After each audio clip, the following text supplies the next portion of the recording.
this is my attempt to make small iris eyes, and just a different way to make some eyes in general. I'm using a wooden base that I bored out. It was got these at Hobby Lobby. They're like, what are they called? Wooden furniture buttons. I'll put in the description what size they are. But I just used a dermal and bored them out. Tried to board them out uniformly. I'm just using some acrylic paint here to do the base color, a sort of aqua blue. And just a really small detailed brush.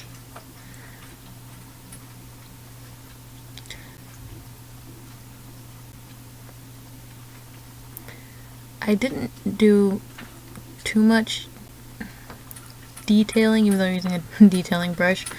I mean, I may use some other methods later on. Here's just a sort of like a honey brown color I'm watering down to sort of make it a little more smoother, and just adding some lines and whatnot from the center of the bowl that I made in the eye to sort of give some lines so that the aqua blue color could shine through, sort of give it some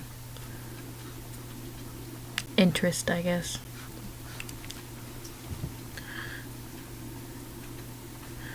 Can't really see it well here. It sort of blends in with the wood, the same wood color.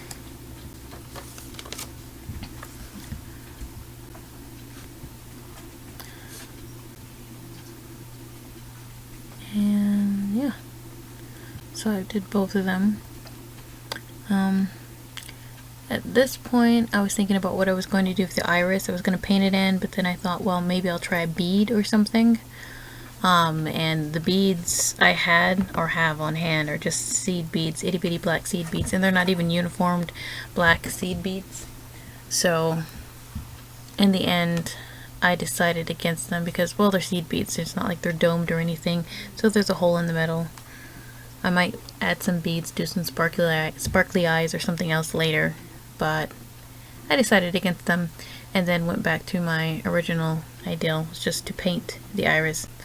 Painting the iris was a little difficult. I suppose if I had like a daughter, you know, like a little tool that has that little round edge, that could have made it a little more uniformed. But trying to make them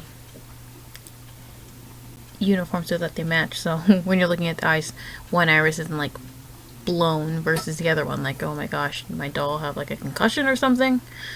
Yeah. So that was a little bit difficult for me. Plus I was rushing through this because I was just having fun, just messing around, experimenting. I couldn't wait to get to the part being able to finally use some UV resin, which I hadn't done before. Okay, now I'm using white acrylic paint here just to paint the outside of the eye, the rest of it. Really I could have done this before, but I was thinking, well, I'm not sure about it, so here it is, painting the outside. I put on 2 layers just to make it a little more solid. Tried to paint it as smoothly as possible. It is wood after all.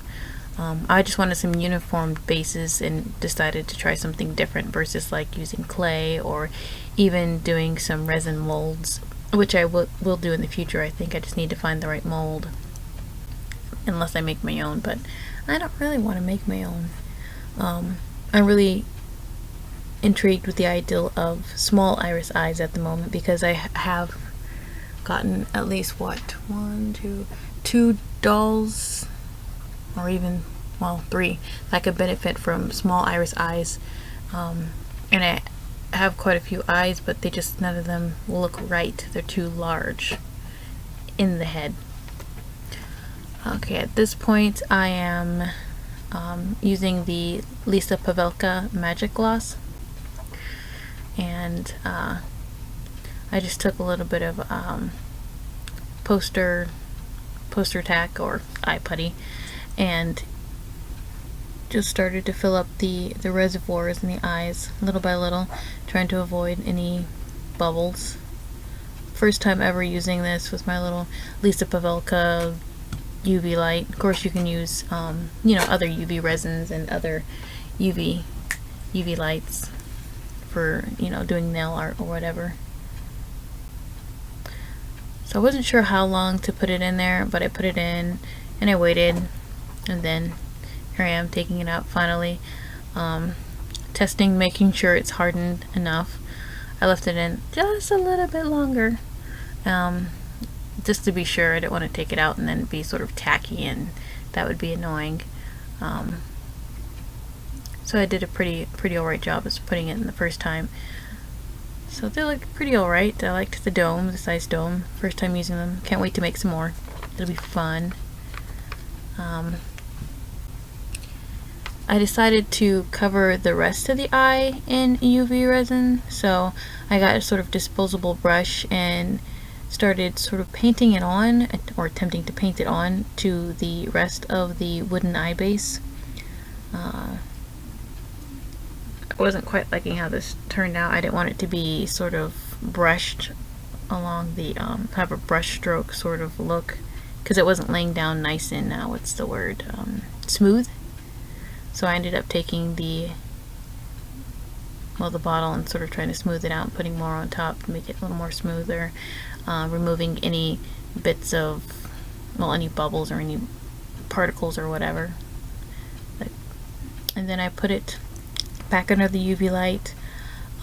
This time I didn't leave it in long enough. I thought since it was a lighter layer and not as thick as the original iris, or not iris, what do you call that part of the eye?